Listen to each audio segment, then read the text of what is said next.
And he gave some pretty good arguments. I guess some of them were kind of, half-heartedly debunked in some ways. But let's talk about a more like common sense.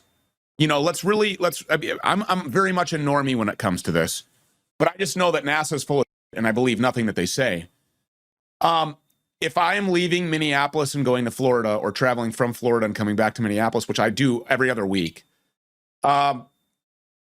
if we're spinning at, what was it, 1,037 miles per hour? If we're spinning at 1,037 miles per hour and I take off from Minneapolis, how the hell am I ever going to catch up to Florida? And what is the scientific justification for saying, hey, that's impossible? What's the explanation that the globe people always give? Yeah, so they say that the atmosphere moves with the Earth. And so that basically it's like you were flying over a stationary Earth. Because of course, to fly a plane, you have to treat the Earth like it's entirely stationary. That's the way planes are designed and pilots are trained. The problem with that is that actually what they're claiming, and they don't realize it, is that the plane is conserving its momentum as it leaves the surface of the Earth. So now you have a dynamic change in reference once you get into the air. The air actually would be moving separately from the Earth and slightly dragging behind it, lagging behind it, proportionate to altitude. Simply put, the higher you go, the more behind the Earth it would be. But they basically just claim, well, it's just an illusion. Fly the plane like it's stationary, and it all just magically works out. So that's their claim, is that the air moves with the Earth. Okay, so this has been disproven somehow? Yeah, well, for one, this is the simplest way to show why that isn't true. Is say you take like a high altitude balloon or even a drone, or Felix Baumgartner jumped out of a high altitude balloon like 100,000 feet up. The Earth doesn't move underneath it, doesn't move underneath him. In fact, when he jumped out, he landed miles in the wrong direction.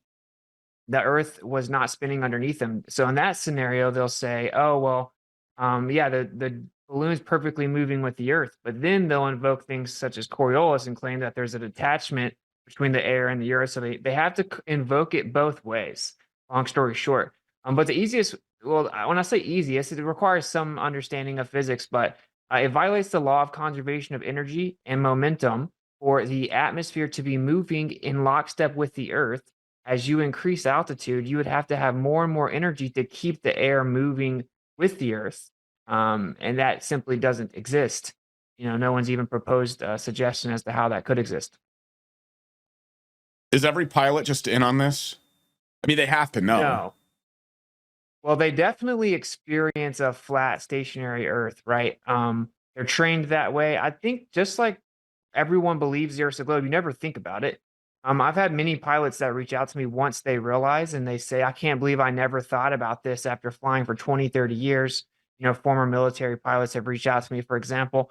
But so they're trained to fly like it's flat and stationary, and they just assume the Earth's so big you can't tell, right? It's never even a conscious thought.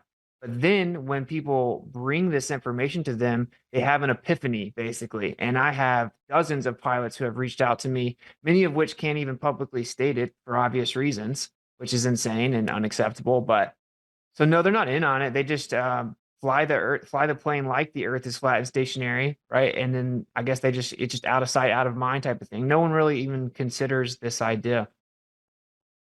So when they learn, they can't say anything publicly because they would have their flight credentials stripped from them and they would be ostracized as a crazy person. Where is the edge? I mean, you would think that this the round globe ball theory, if it were untrue, would be really easy to debunk by just going to the edge. Where's the edge? Yeah, good question. So there's something called the 60th south latitude. It's basically a circle drawn around us, similar to the Hunger Games, funny enough. And you can't freely and privately explore past that area. So that's where you would get to what's called Antarctica. So any theoretical edge would be there. Of course, there's no edge to a lake or a pond, right? So that's the highest elevation in the world, seemingly contains the water. But what's beyond there is a great question, because our government went over there after we brought SS officers over here who were obsessed with Antarctica. We then became obsessed with Antarctica, and then we came back and said no one else can go there. So I don't actually know what's there. What would prove the Earth's a globe is circumnavigating north to south and popping back up on the other side of the ball, which has literally never been done in the history of mankind. Wait a minute, it's never been done. Nobody's ever flown around the globe. Not north to south, no. And funny enough, someone was supposed to do that, and he went to Antarctica just a little bit inland and turned around and went back north. And they gave him the world record for circumnavigation, even though he didn't do it. So